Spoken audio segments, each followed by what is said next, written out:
bagaimana menjadi dokter yang sukses, itu bisa kita mulai dengan awal yang baik. Ya. Panum ini adalah bagian awal dari perjalanan Anda. Maka saya menawarkan konsep bahwa mari kita menikmati, ya, silakan Anda menikmati pendidikan profesi ibarat Anda mengikuti suatu studi wisata. Nah, artinya apa? Maksud saya adalah mari kita nikmati perjalanan Anda ini, Anda nikmati sebagai suatu studi wisata.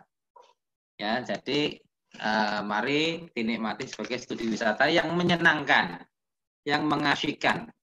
Ya. Apa arti sukses dulu? Kalau begitu, apa arti sukses? Kalau ingin menjadi orang atau dokter muda yang sukses, apa sih arti sukses? Nah, kalau arti sukses, itu saya menawarkan ada 4 komponen. Mudah-mudahan Anda setuju. Satu adalah kita mengacu pada standar kompetensi dokter Indonesia. Artinya, kalau Anda sukses, berarti Anda harus mencapai standar kompetensi dokter Indonesia. Lalu yang kedua adalah standar kompetensi dokter Muslim. Kalau di UMY Muhammadiyah ada tambahan lagi, ya, namanya kompetensi dokter Muhammadiyah, ya, standar kompetensi dokter Muhammadiyah. Nah, tapi secara umum adalah standar kompetensi dokter Muslim, ya. Nah, yang namanya standar itu adalah minimal, ya, minimal. Jadi kalau bisa lebih bagaimana? Lebih bagus tentunya.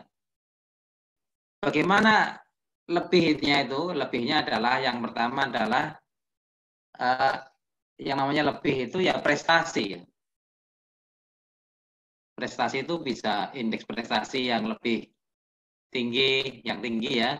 Bisa juga berarti kompetensinya lebih dari yang minimal, ya. Tapi yang masih bagian dari pengertian standar adalah kalau bisa adalah tepat waktu. Ya, 4 komponen ini yang saya tawarkan pada Anda mengenai arti sukses. Jadi kalau Anda sukses menjadi dokter muda yang sukses, selalu menjadi dokter beneran nanti pada akhir pembelajaran pendidikan profesi, artinya Anda memenuhi 4 komponen ini. 1, standar kompetensi dokter Indonesia, silakan pelajari.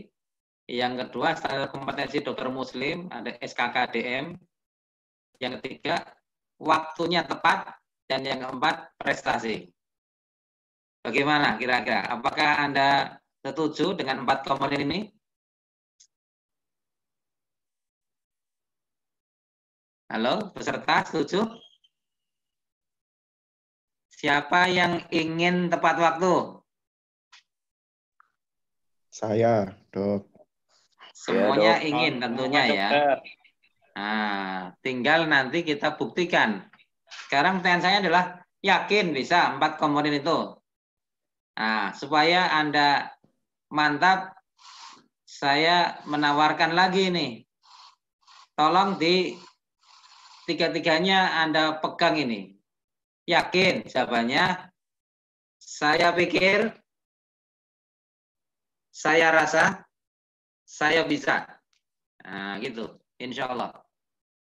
Jadi, apakah saya bisa mencapai 4 komponen itu, 4 pengertian sukses itu tadi, kompetensi dokter Indonesia tercapai, kompetensi dokter Muslim tercapai, tepat waktu plus prestasi, apakah bisa? Saya pikir, saya rasa, saya bisa. Coba, silakan Anda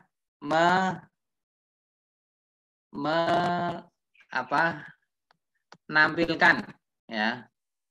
Menampilkan dulu, coba kameranya. Tampilkan kamera serentak sebentar. Ya. Nah, tampilkan dulu sebentar ya.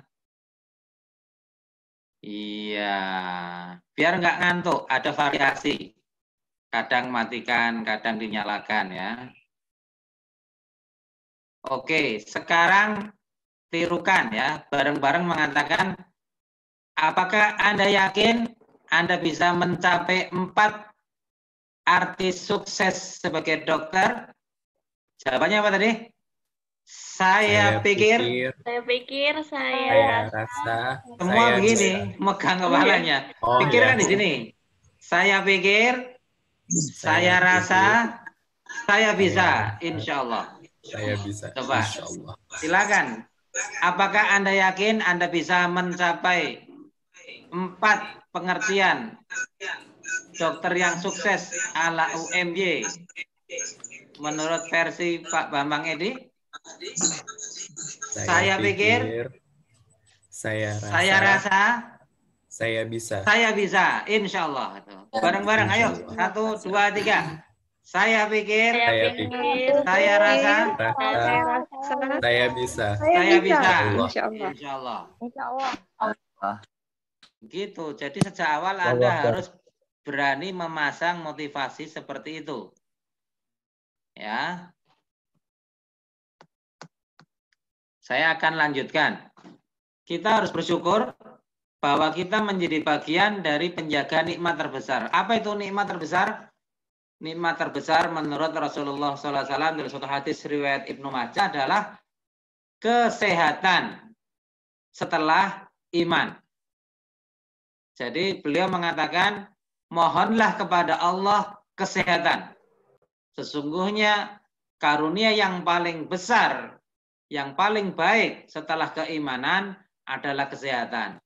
Dan alhamdulillah kita mendapatkan kesempatan menjadi bagian dari orang-orang yang akan bertugas menjaga nikmat yang terbesar itu. Yang sakit kita sembuhkan. Yang belum sakit, yang sehat, kita jaga kesehatannya. Kita sembuhkan dalam arti bahwa kita menjadi alat, menjadi perantara, sedangkan penyembuh yang sebenarnya adalah Allah Subhanahu wa Ta'ala. Jadi kita menjadi bagian dari penjaga nikmat terbesar, maka pantaslah kita bersyukur pada Allah. Alhamdulillah.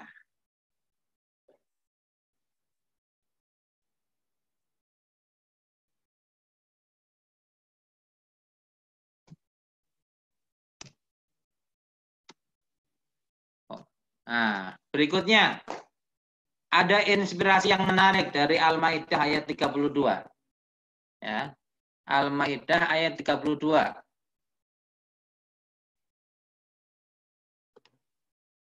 Di sini Allah menyatakan, a'udzubillahi minasyaitonirrajim.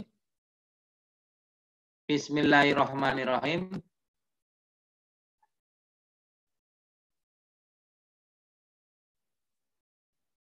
Ini Al-Maidah ayat 32 ya. Min ajli dzalika katabna ala bani Israil annahu man qatala nafsan bi ghairi nafsin aw fasadin fil ardi faka'annama qatalan nafsa faka'annama qatalan nasa jami'an wa man ahyaha faka'annama ahyan nasa jami'an. Ini satu motivasi yang luar biasa untuk kita. Ya, bahwa Allah sudah menetapkan bahwa siapa yang membunuh satu orang tanpa alasan yang hak, maka dia sama saja dan sama halnya dengan membunuh seluruh umat manusia. Dan siapa yang menghidupkan atau menjaga kehidupan, menolong kehidupan satu orang manusia, satu orang saja manusia, maka dia seolah-olah menjaga kehidupan seluruh umat manusia. Nah, ini kan motivasi yang sangat menarik untuk kita yang bergerak di dunia kesehatan, kedokteran. Siapa yang tidak ingin menjadi penolong sesama? Nah, kalau menjadi dokter, maka motivasi Anda harus menjadi penolong sesama. Dan menolong satu jiwa itu sama dengan menyambung 1000 asa. Begitu. Baik, selanjutnya apa itu pendidikan profesi? Ya, tadi saya menawarkan konsep di awal. Pendidikan profesi itu seperti sebuah wisata. Wisata akademik atau wisata studi wisata. Ada studinya, tapi juga ada wisatanya. Maka nikmatilah dengan asyik. Ya, jadi dia adalah suatu proses yang mengasyikkan, tapi juga menantang. Nah, my life, my adventure. Jadi pendidikan kita juga suatu petualangan, ya, yang memberikan pengalaman baru, yang memberikan internalisasi ilmu, ya, internalisasi yang akan berujung insya Allah Anda mendapatkan 4 kompetensi tadi sebagai dokter, yaitu dokter Indonesia yang baik, dokter Islam, dokter Muslim yang baik, yang tepat waktu insya Allah pada saatnya, dan berprestasi sebagai nilai tambah.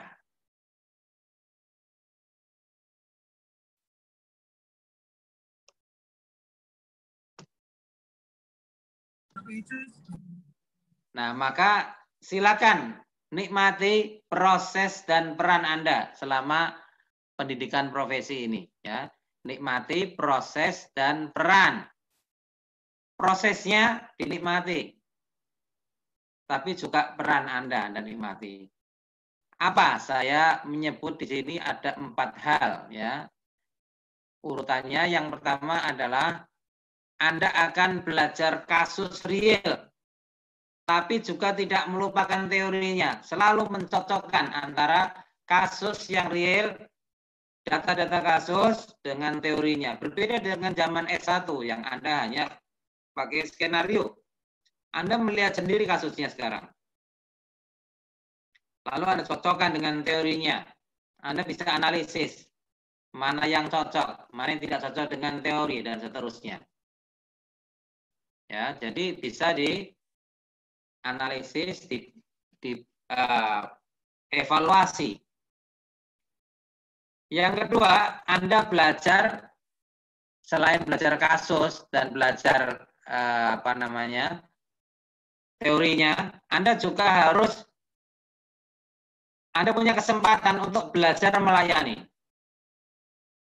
Mengapa kok perlu belajar melayani? Karena tugas kita sebagai dokter adalah melayani. Jadi tidak mungkin Anda akan bisa melayani dengan baik kalau Anda tidak belajar melayani. Maka komponen belajar yang kedua di dalam pembelajaran profesi adalah belajar melayani. Yang ketiga adalah belajar berkolaborasi. Mengapa harus belajar berkolaborasi? Karena dalam pelaksanaan tugas kita sebagai dokter juga harus berkolaborasi. Maka tidak mungkin kita bisa berkolaborasi pada saatnya nanti kalau kita tidak bisa belajar. Kalau kita tidak mau belajar berkolaborasi saat ini. Dan akhirnya adalah Anda akan mencoba untuk mencapai kompetensi.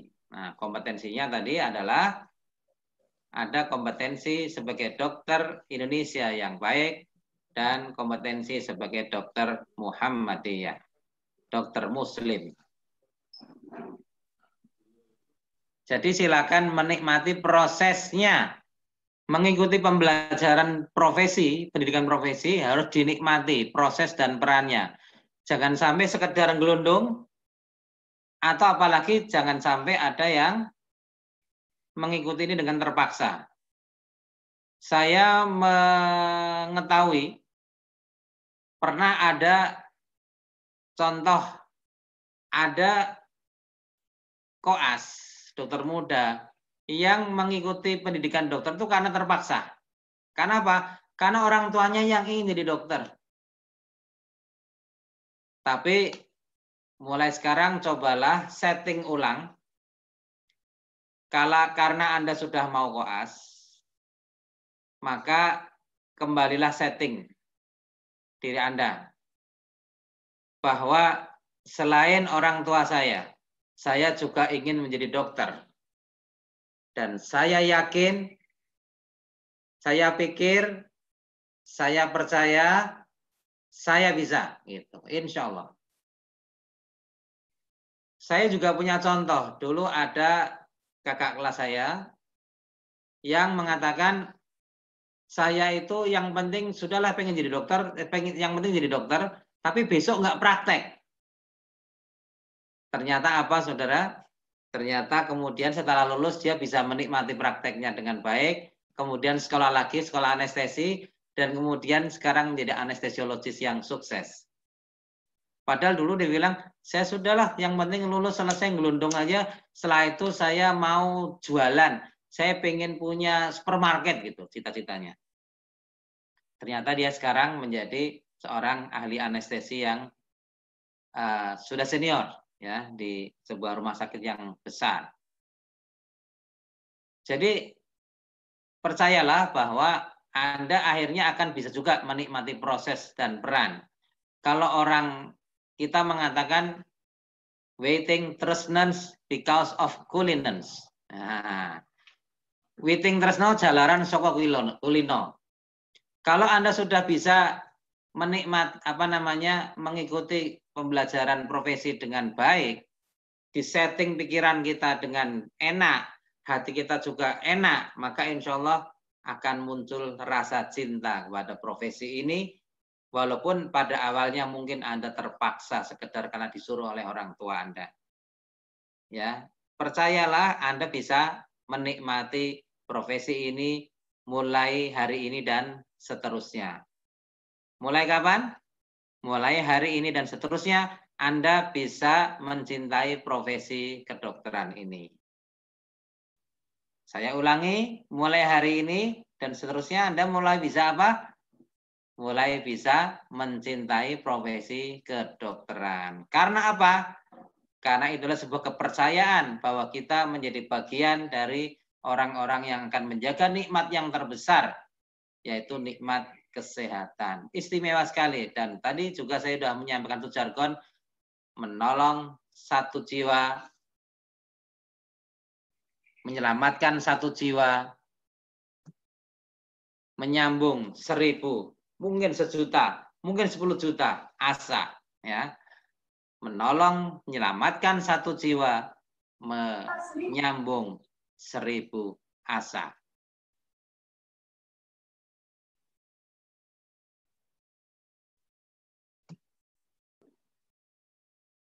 Kok belum? Nah, selanjutnya kita sudah mulai pada dunia kedokteran kita ya. Bagaimana dokter bekerja? Bagaimana Anda sebagai dokter muda bekerja?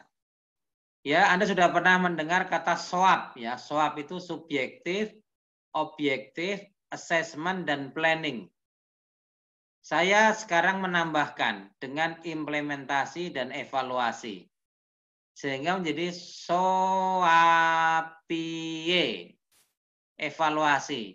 Hasil evaluasi mendapatkan data lagi, assessment lagi, makanya reassessment.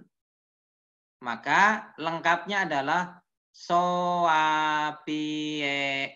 Nah, R-nya adalah reassessment. Siklus kerja kita lebih kurang seperti itu. Pertama kita mencari data subjektif dengan anamnesis, objektif dengan pemeriksaan fisik dan pemeriksaan penunjang, lalu kita menetapkan assessment. Assessment tidak lain adalah diagnosis dan diagnosis penyerta, lalu kita menetapkan planning, lalu kita menerapkan atau implementasi planning itu, lalu mengevaluasi hasil-hasilnya, dan mendapatkan data baru sehingga kita menentukan reassessment, Soapier. Ini siklus yang terus akan kita kerjakan sepanjang praktek kedokteran kita. Tambahan khusus untuk di bagian anak, saya ingin menekankan bahwa MTBS, Manajemen Terpadu Balita Sakit, atau Integrated Management of Childhood Illness, itu menekankan satu pola pikir bahwa kita harus menerapkan penilaian kegawatan pada semua kasus. Baru kita lanjutkan dengan pemeriksaan dan tata laksana berikutnya. Jadi selalu ingat apakah ada kegawatan pada setiap kasus, ya, pada setiap kasus. Apapun pasiennya yang datang ke tempat Anda, baik di UGD maupun di poliklinik, selalu dilihat apakah ada tanda kegawatan umum atau tidak. Kalau ada, atasi kegawatannya. Lalu baru kita tadi Soapier secara lengkap.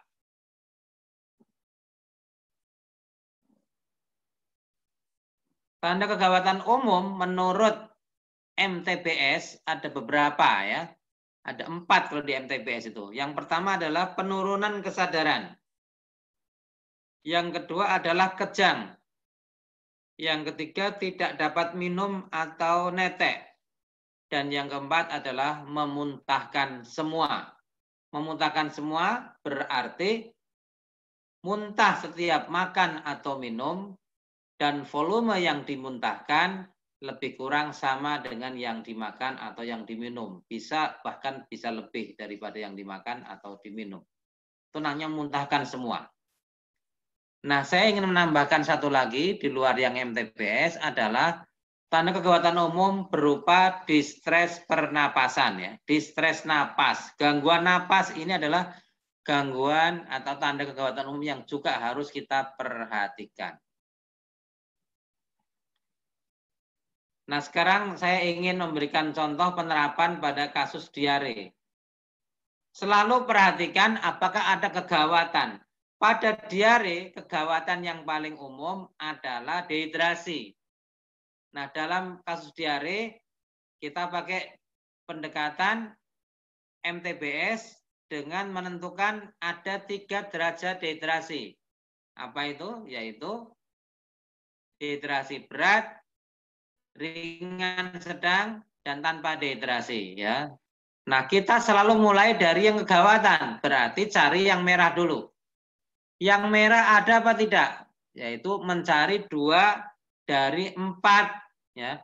2 dari 4 tanda dehidrasi. Kalau tidak ada 2, hanya 1, nah, berarti kita mengatakan, oh, berarti mungkin berarti mungkin dehidrasi tidak berat. Kita cari lagi 2 dari 4 tanda dehidrasi tidak berat. Kalau tidak ada 2, hanya 1 atau 0, oh, berarti tidak dehidrasi. Ya, jadi seperti itu cara kerjanya. Kalau dehidrasi berat berarti merah, berarti nanti pakainya plan C rehidrasinya. Kalau kuning dehidrasi tidak berat berarti plan B. Kalau hijau tanpa dehidrasi berarti plan A, kan begitu, ya. Lalu baru kita melanjutkan dengan penelusuran diagnosis dan tata laksana yang lain, ya. Karena dehidrasi hanyalah satu sindrom pada diare, kita harus menentukan diarenya sendiri, kausanya apa, kita harus tentukan nanti, ya, dan seterusnya, ya. Jadi langkah lanjut setelah kita mengidentifikasi tanda kegawatan dan melakukan atau mengatasi kegawatan itu, langkah lanjutnya adalah kita harus melakukan langkah-langkah untuk menentukan diagnosis kerja. Diagnosis kerja itu apa?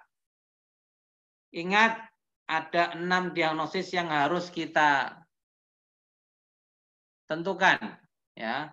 Maka 6 diagnosis ini harus Anda cari dengan langkah-langkah mulai dari anamnesis yang lengkap, ya. Nanti kita belajar anamnesis pada segmen berikutnya. Lalu yang kedua, pemeriksaan fisik juga harus lengkap, dan pemeriksaan penunjang yang diperlukan, yang relevan. Setelah itu kita menentukan diagnosis kerja. Apa itu? Diagnosis klinis, diagnosis gizi atau pertumbuhan, diagnosis perkembangan, diagnosis imunisasi, diagnosis psikososial, dan diagnosis keperawatan. 6 diagnosis ini harus kita tentukan. Bahwa tidak ada diagnosisnya nggak apa-apa. Ini namanya kan diagnosis multiaksial. Anda pernah belajar ya, diagnosis multiaksial atau diagnosis yang sifatnya holistik. Klinis pasti ada dong, dia datang ke rumah sakit, ke puskesmas, ke UGD, tentu karena keluhan penyakitnya. Diagnosis klinis. Atau mungkin diagnosis perkembangan ya. Belum bisa duduk, belum bisa berjalan dan seterusnya. Atau diagnosis pertumbuhan, kok anaknya kecil ya dok gitu. Atau diagnosis imunisasi, dok ini anaknya umur setahun tapi baru BCG ya, berarti kan kurang banyak imunisasinya. Itu menjadi diagnosis, namanya diagnosis imunisasi. Setiap fakta yang tidak berhubungan dengan idealitasnya, maka itu suatu masalah kan. Masalah dalam bahasa dokter adalah diagnosis. Lalu diagnosis psikososial ya. Mungkin dia anak yang diabaikan, anak yang kurang diperhatikan, atau kemiskinan dan seterusnya, atau kenakalan korban kekerasan dalam rumah tangga, kekerasan pada anak dan sebagainya. Itu namanya diagnosis psikososial. Lalu yang terakhir adalah diagnosis keperawatan, yaitu hal-hal yang berhubungan dengan pemenuhan kebutuhan fisiologis yang tidak terpenuhi, namun tidak secara langsung merupakan bagian dari sindrom penyakit klinisnya, maka namanya diagnosis keperawatan. Berikutnya, ini kok belum mau berjalan. Nah, berikutnya adalah menentukan planning. Ya, saya ingin menekankan bahwa setiap satu diagnosis itu harus diikuti dengan satu paket planning. Saya ulangi. Satu diagnosis harus diikuti dengan satu paket planning. Apa itu maksudnya paket planning? Paket planning itu adalah ada planning diagnostik, planning terapi farmakologi, planning terapi non farmakologi ya, tindakan ya. Ada planning pemantauan, ada planning KIE. Apa itu KIE? Komunikasi, informasi dan edukasi. Atau mungkin lebih kenal lagi namanya konseling. Ya, ini harus Anda perhatikan. Setiap satu diagnosis harus diikuti dengan satu paket planning. Ya. Meskipun nanti tidak semua paket planning ini diimplementasikan atau dilaksanakan pada satu waktu yang sama. Bisa juga paket planning A dikerjakan, paket planning B dikerjakan setelah kondisi klinis membaik misalnya. Atau paket planning C akan dikerjakan nanti setelah anak pulang sambil rawat jalan. Bisa begitu. Tapi jangan sampai Anda kehilangan kesempatan karena tidak menuliskan satu paket planning untuk setiap satu paket diagnosis. Mohon maaf ya, kok masih ada yang baru bergabung ya. Baik, saya lanjutkan. Pertanyaannya adalah sekarang ini pandemi belum berakhir, tidak tahu kapan selesainya. Jadi harus bagaimana? Nah, saya menawarkan pertama kita memodifikasi cara belajar. Maksudnya bagaimana? Ya, blended learning lah, blended learning. Perpaduan antara PJJ dengan apa? Dengan offline. Jadi online dengan offline itu dikombinasikan. Ya. Karena apa? Kita ingin menekankan agar Anda juga sehat dan selamat. Kami juga, ya, tidak hanya Anda, kami juga ingin sehat dan selamat. Maka kita harus saling melindungi. Gitu ya. Lalu komitmen kita adalah pada pencapaian kompetensi. Ya, jadi kalau di online yang hanya berjalan pembelajaran offline hanya berjalan lebih kurang 4 jam setiap harinya, setiap koas masuk rumah sakit hanya 4 jam, maka sisanya bisa Anda teruskan dengan belajar mandiri atau dengan bimbingan online dengan kami, para dokdiknis. Jadi begitu ya, itu yang namanya tadi blended learning. Jadi aturan teknisnya bagaimana? Masa kerja di area pasien cukup 4 jam per hari. Ya. Anda harus melaksanakan tanggung jawab utama sesuai dengan penempatan Anda. Apakah di poli, apakah di bangsal, apakah di kamar bayi. Ya. Tetapi silakan saling belajar. Karena kesempatan Anda sangat terbatas. Waktu yang tersedia untuk Anda tidak sebanyak kewajiban dan kompetensi yang harus Anda raih. Maka gunakan dengan sebaik-baiknya. Saling belajar antar teman, antar bangsal dengan poli dan seterusnya. Tentu take and give, saling memberi. Ya. Jadi area pasien adalah di poliklinik, di bangsal, dan kamar bayi. Ya kalau di PKU misalnya ada bangsal, ada 2. Bangsal Naim, bangsal Firdaus. Ya ini nanti tergantung pada rumah sakit Anda kan. Mungkin ada juga yang 3 bangsal. Nah lalu ada kamar bayi. Ya. Nah ini adalah area-area pasien yang Anda akan ditugaskan di sana. Dokter poli, ikuti dokter poli ya sesuai dengan jadwalnya. Mempelajari rekam medis poliklinik, walaupun Anda dilarang mengedit, tapi Anda perlu belajar. Anda boleh belajar. Boleh ikut mengisi dengan bimbingan dokter pendidik klinisnya, DPJP. Nah, Anda perlu membuat rekam medis dummy. Rekam medis tiruannya, versi Anda sendiri ya. Anda harus belajar obat supaya di poli juga Anda belajar obat. Ya. Lalu silakan Anda memilih kasus untuk refleksi kasus, presentasi kasus, tutorial klinik, dan berbagai macam kegiatan diskusi yang insya Allah akan kita laksanakan bareng-bareng. Dokter muda bangsal bagaimana? Tugas Anda melakukan follow up, melaksanakan swapier, ya, membuat rekam medis dummy. Boleh ikut mengisi atau mengedit rekam medik elektronik dengan bimbingan supervisor atau dokdiknis, ya. Tidak boleh mengedit sendiri.